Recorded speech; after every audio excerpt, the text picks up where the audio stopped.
या ठिकाणी क्रीडा भारतीच्या पहिल्या क्रीडा साहित्य संमेलनासंदर्भातलं ही माहिती आपण आज घेत आहोत। श्रीपाल जर्दे सर हे माहिती देत आहेत। काय सांगाल सर याच्या उद्घाटक आणि इतर माहिती संदर्भात सांगा सर। क्रीडा भारती शाखा कोल्हापूर यामार्फत पहिलं अखिल भारतीय शारीरिक शिक्षण संमेलन पहिलं हे भरवलं। त्याचे अध्यक्ष संमेलनाचे अध्यक्ष होते सखाराम बापू खराडे, शिवछत्री पुरस्कार प्राप्त क्रीडा संघटक। त्याचे स्वागताध्यक्ष सध्याचे सहकार मंत्री, त्यावेळचे विधान परिषदेचे सदस्य आमदार चंद्रकांत दादा पाटील आणि उद्घाटक होते वसंतराव भोसले, कार्यकारी संपादक दैनिक सकाळ कोल्हापूर शाखा।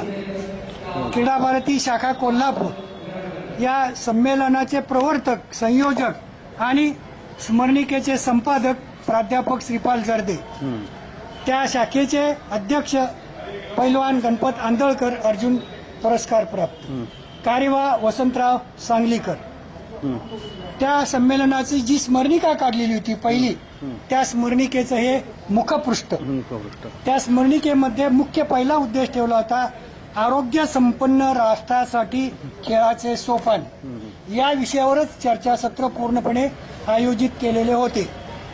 त्यावेळी ग्रंथदिंडी काढण्यात आलेली होती। ही ग्रंथदिंडी कोल्हापुरातल्या प्रमुख मार्गावरून मिरवणूक काढण्यात आलेली होती। या ग्रंथदिंडीमध्ये द ची मुजुमदार बडोदा हे या ठिकाणी सरदार होते संस्थानामध्ये। त्यांनी नोकरी सोडून व्यायाम ज्ञानकोश 10 खंड काढलेले आहेत। प्रत्येक खंड 500 पानाचा आहे। प्रत्येक खंडामध्ये 600 चित्र आहेत।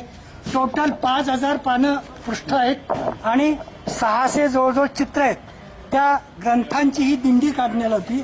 या दिंडीमध्ये विविध हायस्कूलमधले खेळाडू सहभागी झाले होते। त्यामध्ये लेझिमचे पथक होते, ग्रामीण काही खेळ होते, दांडपट्टा हा होता। अशा प्रकारची दिंडी काढण्यात आलेली होती।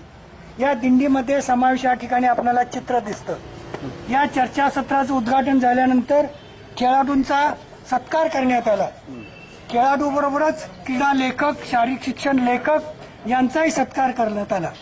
या लेखकाबरोबरच जे प्रकाशक, कारण क्रीडा साहित्य प्रकाशन करणारे प्रकाशक मिळत नाहीत, त्यामुळे प्रकाशकांचाही सत्कार केलेला होता। स्मरणिका काढली होती, त्याचंही प्रकाशन महापौर उदय साळोखे यांनी याचं स्मरणिकेचं प्रकाशन केलं होतं।